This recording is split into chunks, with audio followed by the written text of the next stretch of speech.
Ayesireka mbasuze kandi mbifurize kugira ibihe byiza ikaze makuru yagezweho kuri aya masaha turi kuwa gatatu ni tariki 18 Kamena muri uyu mwaka w'2025 namakuru agiye kwitsa no kwibanda mu burasirazuba bwa Repubulika Iharanira Demokarasi ya Kongo. Muri aya makuru turaza kunyarukira muri Kivu y'Amajyaruguru muri teritwari ya Walikale tubabwire ko ahitwa Buhimba abarwanyi b'intare za Sarambwe bamaze kurasana bikomeye cyane n'abarwanyi ba Wazalendo. Ni imirwano ikomeye kandi imirwano yasize aha n'ubundi hatanzwe isomo rikomeye. Abarwanyi b'intare za Sarambwe n'ubundi bongeye guhabya no guhabura abarwanyi ba Wazalendo. Ibi turabyinjiramo ku buryo burambuye muri aya makuru. Turaza kandi kubabwira ku mirwano ikomeye n'ubundi yabereye mu bice bya Chirunga Burare ni muri Kivu y'Amajyepfo muri Repubulika Iharanira Demokarasi ya Kongo. Ibi nabyo turaza kubyinjiramo ku buryo burambuye. Turaza kugaruka ku bitero byakozwe Igoma byabitwaje intwaro. Ese aba bagabye ibitero ni Wazalendo ni FARDC ni bande? Ibi nabyo turabyinjiramo ku buryo burambuye ariko kandi tunarebera hamwe uko byaje kurangira. Turaza kandi kugaruka ku mirwano ikomeye yabereye Walikale ahitwa Kitsimba. Arwanyi b'intare za Sarambwe n'ubundi bongeye kwisubiza ikuzo imbere y'abarwanyi barwana ku ruhande rwa leta ya Kongo. Ibi turaza kubyinjiramo ku buryo burambuye. Muri teritwari ya Ituri inyeshyamba za Thomas Rubanga zahuye n'akaga gakomeye cyane kubera ko barashwe abagera kuri 5 bakaba bamaze gutakaza ubuzima. Turaza kandi kunyarukira muri Masisi turebere hamwe ubwicanyi bukomeje kuhabera dore ko imirambo yasanzwe mu mirima itandukanye.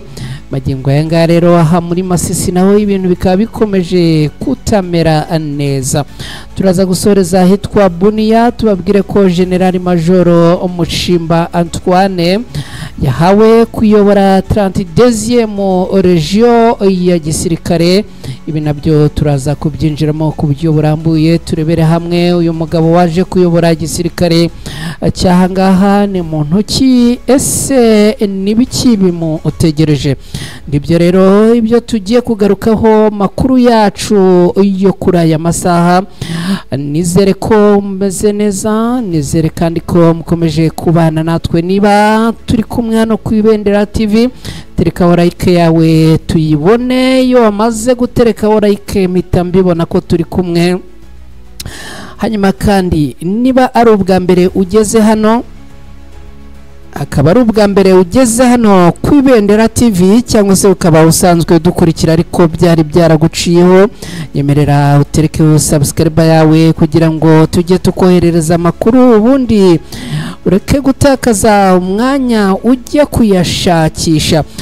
Ikaze rero kuri mwese aho muherereye muduhe ibitekerezo byanyu, mutubwire niba muri kutwumva neza, mutubwire niba turi kumwe cyangwa se niba mutari kutwumva nabyo mubitubwire. Ni nako kandi mushobora kudufasha kugeza amakuru kure no gufata ilinki ukayisangiza abavandimwe n'inshuti bawe kugira ngo twese tumenye amakuru. Mukanya gato rero ndagaruka twinjira muri aya makuru hano ku Ibendera TV. Nitwa Mukada.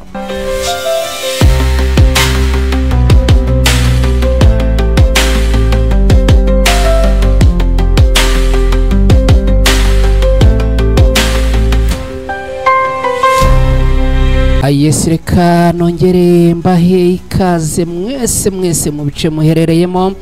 Abaherereye mu bihugu bya Afrika ubwo Rwanda namwe murimo mu bice bitandukanye mu ntara mu turere dutandukanye. Abaherereye muri Repubulika Iharanira Demokarasi ya Kongo, abari mu Burundi, muri Uganda, muri Tanzania no muri Kenya.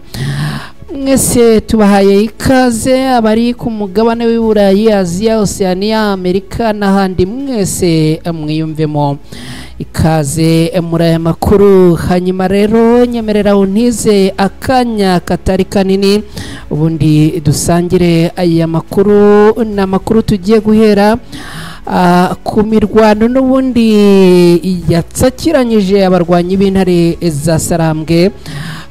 Ni imirwano rero ikomeye cyane yabereye muri teritwari ya Warikare. Imirwano ikomeye yongeye kubura hagati y'abarwanyi b'intare za Sarambwe. Hakaba rero abarwanyi ba Wazalendo na abarwanyi b'intare za Sarambwe bongeye kurwanira mu gace ka Buhimba gaherereye muri grupoma ya Kisimba, ni muri teritwari ya Warikare muri Kivu y'Amajyaruguru muri Repubulika Iharanira Demokarasi ya Kongo. Mu minsi ishize abarwanyi b'intare za Sarambwe bari bigaruriye aka gace, ariko baza kukavamo, bakaba barakavuyemo ku itariki 15 Kamena. Ni muri uyu mwaka birumvikana. Hanyuma rero Wazalendo zari zagakuwemo nyuma yo kumenya ko ingabo z'abarwanyi b'intare za Sarambwe zitagihari. Kuwa kabiri zahise zigarukamo zishinga ibirindiro ku musozi wa Kasopo ndetse zitangira kwivuga ibigwi. Amakuru aturuka muri aka gace aravuga ko nyuma yo kumenya ko abarwanyi ba Wazalendo bagarutse aha Buhimba, ingabo zirwana ku ruhande rw'abarwanyi b'intare za Sarambwe zari mu mudugudu wa Rusamambu hafi yaho zahise zigaruka gutera ibirindiro by'izi Wazalendo. Gusa amakuru akavuga ko aba Wazalendo bazisubije inyuma bazigeza Rusamambu.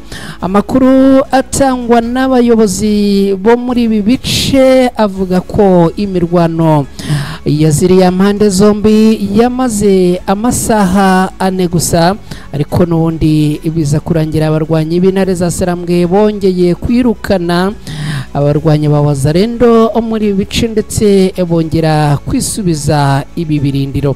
Ni nyuma y'imirwano ikomeye cyane, dore ko abaherereye muri ibi bice batangaza ko iyi mirwano yumvikanyemo amasasu menshi kandi hakoreshejwe intwaro ziremereye n'izoroheje muri ibi bice. Ngibi rero ibyo twagarukaho kuri iyi mirwano ya Buhimba hagati y'abarwanyi b'intare za Sarambwe n'abarwanyi ba Wazalendo.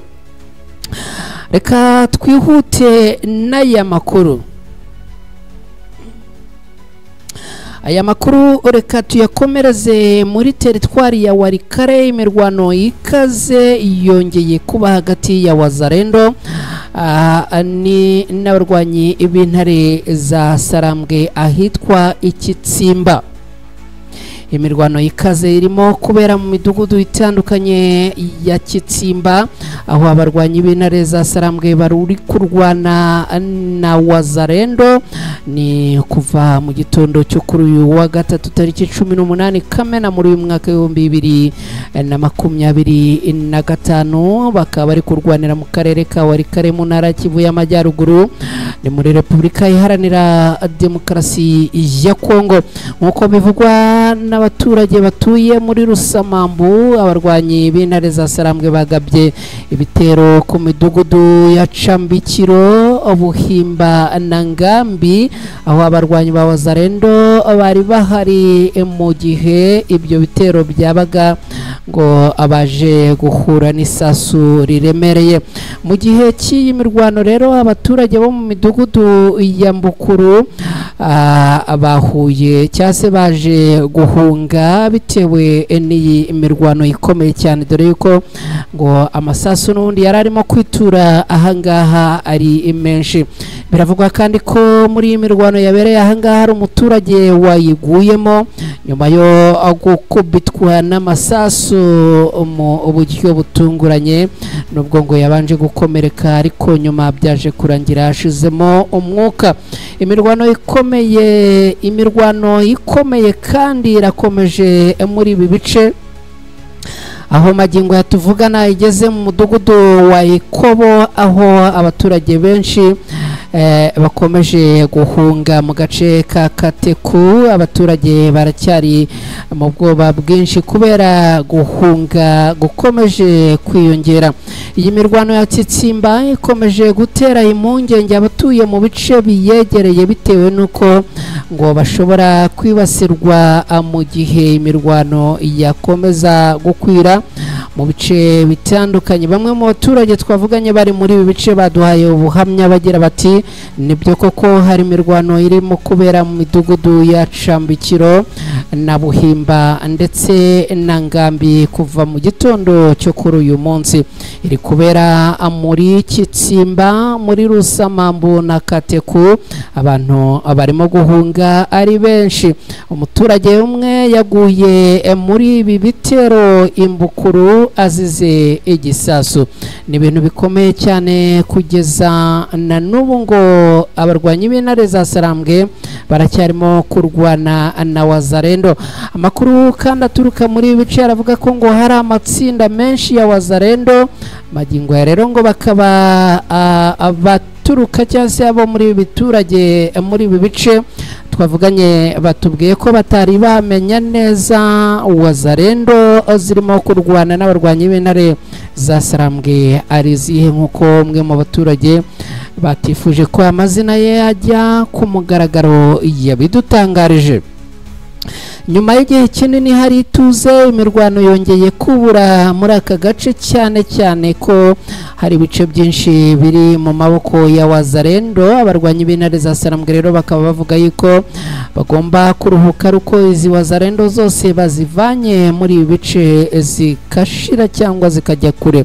Uretse uyu muturage ngo wapfiriye muri bisasu, nta bindi bisobanuro by'icyo iyi mirwano yagezeho kiratangazwa cyangwa se kiragera ahagaragara. Nyuma yuko n'ubundi magingo tuvugana ngo iyi mirwano irakomeje. Iyi mirwano ibaye mu gihe abarwanyi b'intare za Sarambwe bakomeje kongera abasirikare bazo mu bice bikikije Bureusa ho mu mudugudu wa Ikobo, aho bivugwa ko ngo bitegura kugaba ibitero kuri Wazalendo zihari nk'uko bitangazwa n'amakuru atandukanye aturuka muri ibi bice n'ubundi. Ibyo rero bikomeje kubera ahangaha ni imirwano ikomeye cyane. Ni imirwano kandi bivuga yuko ngo ikomeje gukoreshwamo intwaro ziremereye n'izoroheje. Imirwano kandi ngo irimo kurwanwa n'abasirikare batari bakeya, dore ko abarwanyi b'intare za Sarambwe ngo bakomeje kudeployinga ndetse n'uyu munsi ngo bongeye kudeployinga abandi barwanyi babo kujya mu rugamba muri ibi bice. Reka twihuse n'aya makuru kandi tubabwire ku ntambara mu burasirazuba bwa Repubulika Iharanira Demokarasi ya Kongo muri Kirunga, Burare na n'ibindi bice bitandukanye. Amakuru yo kuri uyu munsi tariki 18 Kamena muri uyu mwaka aravuga yuko kuva saa 12 za mu gitondo no kuva saa 10 za mu gitondo kuri uyu wa gatatu tariki 18 Kamena muri uyu mwaka 2025 umutekano wongeye kuba muke mu bice bitandukanye by'uburasirazuba bwa Repubulika Iharanira Demokarasi ya Kongo.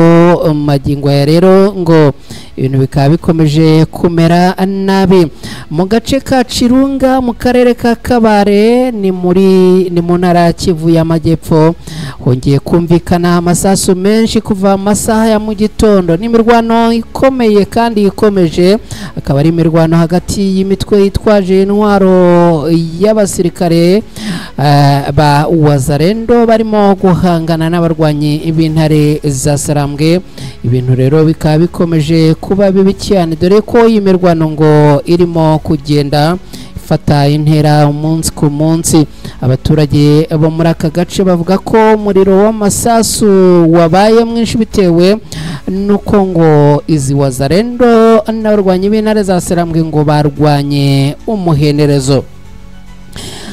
Abayobozi b'uturere dutandukanye barasaba abantu kwitonda cyane muri iki gihe cy'amasasu, bakanabagira inama cyane cyane nk'abakoresha imihanda kutagenda mu nzira ya Chirunga Bugobe, kuko ngo ubu iyo nzira yashyizwe mu byiciro by'ahantu hashobora guteza ingaruka, no kuvuga zone rouge, kubera imirwano ikomeje kubera muri ibi bice. Mu majyepfo ya Bukavu mu karere ka Warungu ahitwa Burare no mu mudugudu wa Muzinzi naho hakomeje imirwano ikomeye hagati y'abarwanyi ba Wazalendo n'abarwanyi b'intare za Sarambwe. Iyi mirwano yatumye abantu benshi bava mu byabo barahunga bagenda aberekeza mu bindi bice bitarimo kubera intambara. Ni ibintu rero bikomeje kuba bibi cyane, ndetse kandi ngo harimo bamwe mu baturage bahungiye mu mashyamba cyangwa ahandi hantu hizewe. Ibigo nderabuzima byo muri aka karere nabyo byahagaritse ibikorwa byabo, aho ngo hari amakuru avuga ko kwangizwa no kwibwa kw'izi nzego. Rero ahangaha ngo ibi byatumye bimwe mu bikorwa bihagarara, nyuma y'uko n'ubundi ngo hakomeje kubera imirwano ikomeye cyane. Ni ibintu rero bikomeje gufata intera ikomeye cyane. Reka tunyarukire kandi no muri Kivu y'Amajyaruguru, twongere turebe uko ibintu byifashe Warikare. Mu karere ka Warikare muri Kivu y'Amajyaruguru umutekano n'ubundi wongeye kujya mu kaga. Ni nyuma y'imirwano yoroheje ariko ikomeje mu bice bya Mikumbi, Miba na Kashebere biri hafi y'ibirometero 6 uvuye Kibati mu gace ka Ruberika. Iyi mirwano yatumye abaturage benshi bava mu ngo zabo, amasambu akaba bayavuyemo, abahinga ntago barimo guhinga, abacuruza bafunze, n'ibindi bikorwa byose bikaba byahagaze. No kubera ko n'ubundi ahango komeje kugenda hari ibimenyetso bivuga yuko ngo umutekano ushobora kujya mu kaga, ndetse imirwano ikongera ikaba imirwano. Reka rero dukomeje n'aya makuru tuyakomereze mu nkuru y'akababaro yashenguye abatari bakeya. Ni inkuru igaruka muri teritwari ya Masisi, ni muri Kivu y'Amajyaruguru, n'ubundi muri Repubulika Iharanira Demokarasi ya Kongo. Imirambo ibiri yasanzwe mu mirima yo muri Ngiranganwa nyuma yo kwicwa urw'agashinyaguro. Imirambo ibiri yabonetse kuri uyu wa gatatu tariki 18 Kamena muri uyu mwaka mu mirima iherereye mu nkengero za Ngiranganwa, ni mu mudugudu wa Bashari Mokoto, ni muri sheferi ya Bashari mu karere ka Masisi, ni mu ntara Kivu y'Amajyaruguru mu burasirazuba bwa Repubulika Iharanira Demokarasi ya Kongo. Nkuko bamwe mu baturage baherereye muri ibi bice batashatse ko amazina y'abatangazwa babitubwiye, ngo ni ikintu cyakomanze ku mitima y'abatari bakeya gusanga imirambo yishwe ikajugunywa muri iyi mirima. Ikindi kandi ngo bigaragara yuko iyi mirambo yishwe ku cyumweru n'abantu bitwaje intwaro. Akaba rero ari ibintu bikomeye kandi bikomeje guhangayikisha ikiremwa muntu muri ibi bice. Uyu muturage avuga ko aba bantu bishwe bari basanzwe bashakishwa cyane n'abarwanyi bo mu mutwe wa Nyatura umaze igihe utoteza abaturage bo muri aka gace. Bikaba rero nta gushidikanya ko aba bishoboka ko n'ubundi babishwe n'izi Nyatura. Imirambo yabo yagaragazaga ibimenyetso by'uko bishwe bakomerekejwe ngo batewe ibyuma. Akaba ari ibintu bibabaje cyane. Mu gihe bibaye, abandi bantu 6 baracyari mu maboko y'aba bashimusi, kandi ngo kugeza ubu nta busabe bwari bwagaragaza icyo bifuza kugira ngo barekure aba bantu bafashwe cyangwa se bafashe bunyago. hari imirambo ibiri yakuwemo kuri uyu wa gatatu mu mirima ku birometero bike uvuye Ngiranganwa. Iyi mirambo ni y'abagabo bo muri aka gace bashimuswe ku cyumweru no kuri uyu wa mbere. Abaturage baraha bagira bati twashoboye kubakura aho bari bajugunywe.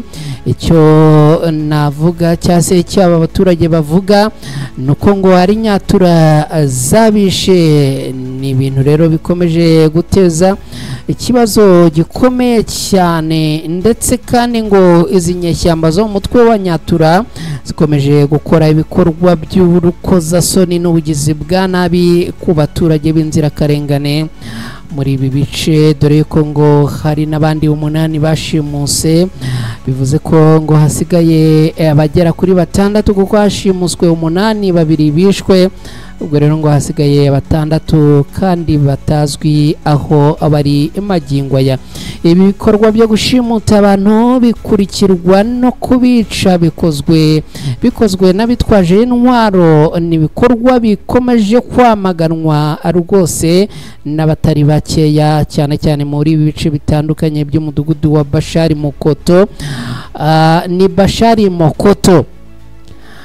Hakaba rero hari abaturage bamwe na bamwe bashakishwa ndetse bamaze gukorerwa urutonde n'izi nyatura yuko rero ngo bagomba kubica byanga bikunze. Aba baturage rero ngo abicwa bashinjwa ngo kuba bakorana n'abarwanyi b'intare za Sarambwe mu midugudu yibasiwe n'umutekano muke.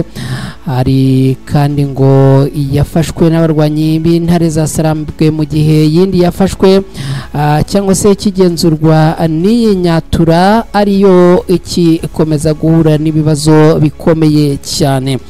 Ni ibintu rero abantu batari bakeya bakomeje kugenda bamagana ndetse bagasaba yuko ibingibi byahagarara burundu, bwicanyi bw'agashinyaguro, dore ko aba babiri ngo bishwe bateraguwe ibyuma. Ibingibi rero bikaba bikomeje kuba impungenge z'ikibazo cy'umutekano muri ibi ibice byo muri Repubulika Iharanira Demokarasi ya Kongo, ndetse bikaba bikomeje kwamaganwa n'abatari bakeya.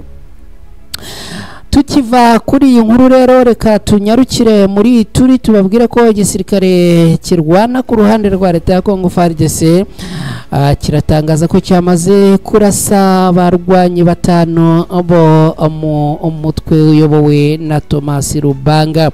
Ingabo za Repubulika Iharanira Demokarasi ya Kongo FARDC zatangaje ko zishe abarwanyi 5 bo mutwe witwa Convention pour la Libération Populaire CRP uyobowe na Thomas Rubanga. Ngo ni mu gikorwa cy'igisirikare cyabaye ku munsi w'ejo kuwa 2 mu mudugudu wa Nongo uherereye mu gace k'ibiyaga byo muri sheferi ya Bahema y'Amajyaruguru, ni muri teritwari ya Jugu mu ntara ya Ituri muri Repubulika Iharanira Demokarasi ya Kongo. Nkuko byemejwe na Lieutenant Jules Ngongo uvugira ingabo za FARDC muri Ituri, abandi barwanya 5 ba CRP ngo bafashwe ari bazima amumera mu gihe iyi operasiyo yakorwaga. Igisirikare cya leta ya Kongo FARDC bavuga ko banatwaye intwaro za gisirikare nyinshi hamwe n'amasasu menshi bambuye abarwanyi. Ni igikorwa cy'ubwirinzi ariko nanone ngo ni igikorwa cyavanwemo cyase cyakuwemo ibikoresho byinshi nk'uko uyu muvugizi w'igisirikare aha muri Turi witwa Lieutenant Jules Ngongo abitangaza. Umutwe wa CRP ukorera cyane muri aka gace k'amajyaruguru y'uburasirazuba bwa Repubulika Iharanira Demokarasi ya Kongo yowe na Thomas Rubanga ushinjwa kenshi gukorera ibikorwa by'ihungabanya ry'uburenganzira bwa muntu no kugaba ibitero mu baturage baba asivile. Ngibyo ko byifashe rero hano muri Ituri. Reka noneho twerekeze mu yindi nkuru. Ndababwira kandi ko mwese aho muri ndongera kubibutsa gukora like, ndumva nifuza yuko mukora like zikazamuka nkazibona. Ndifuza kandi ko nibura abasubscriber, abantu mudukurikira mutari mwakora subscriber, namaze kubona yuko muri benshi cyane rwose. Nongeye gufata aka kanya rero ngo mbakangurire rwose guterekaho subscriber. Niba wamaze kugera hano, nyemerera ukore subscriber. Mu gihe ukora subscriber, ukore no kuri ako kantu kameze nk'inzogera, kugira ngo twe tujye tukoherereza amakuru utiriwe utakaza umwanya wo kujya kuyashakisha. Reka twihute n'aya makuru tuyerekeze muri Bunia, muri ibi bice bya Repubulika Iharanira Demokarasi ya Kongo. Witwa General Major Mushimba Antoine yahawe kuyobora diviziyo ya 32 ya gisirikare ikorera muri ibi bice. General Major Mushimba Antoine David yagizwe umuyobozi w'agateganyo w'akarere ka gisirikare, no kuvuga wa region ya 32 mu region militaire, ni igisirikare gikorera muri Bunia. Yageze rero muri uyu mujyi wa Bunia, murwa mukuru w'intara ya Ituri. Akaba yahageze kuri iki cyumweru tariki 15 Kamena muri uyu mwaka wa 2025, nkuko nubundi byatangajwe na Lieutenant Amave Mutwara Goreti, ushinzwe itangazamakuru n'itumanaho mu ngabo z'igihugu muri aka karere. General Mushimba Antoine yasimbuye General Major Ntambuka Bame Ibene wasubijwe Kinshasa. Akaba kandi uku gusimbuza n'ubundi bivuga yuko ngo ari uko agateganyo, mu gihe uyu nguyu Antoine mu gihe yaramuka agaragayeho kubikora neza ngo yahabwa inshingano ku buryo buri furu. Mu ijambo rye rya mbere, General Mushimba Antoine akigera aha yavuze ko afite ubushake bwo gukorera igihugu,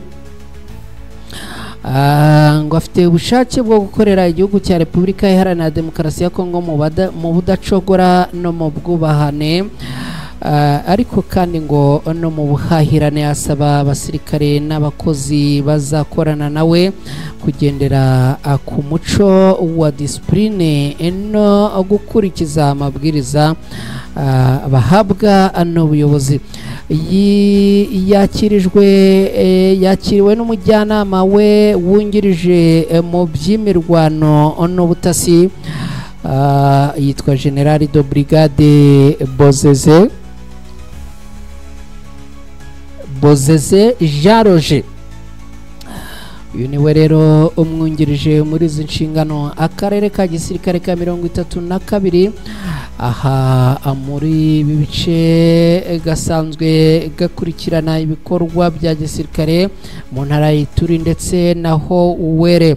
General Mushimba Antoine yabaye umuyobozi wa gatandatu uhawe inshingano zo kuyobora aka karere ka gisirikare kuva gashinzwe, mu gihe Ituri ikomeje kurangwa n'imirwano ihoraho hagati y'ingabo z'igisirikare cya leta ya Kongo FARDC n'imitwe yitwaje intwaro.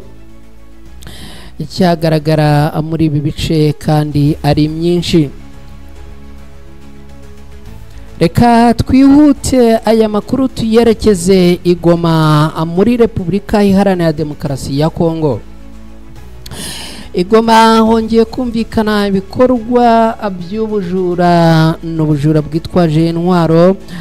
Ni bikorwa byabaye kuri uyu wa kabiri mu bice bitandukanye by'uyu mujyi wa Goma.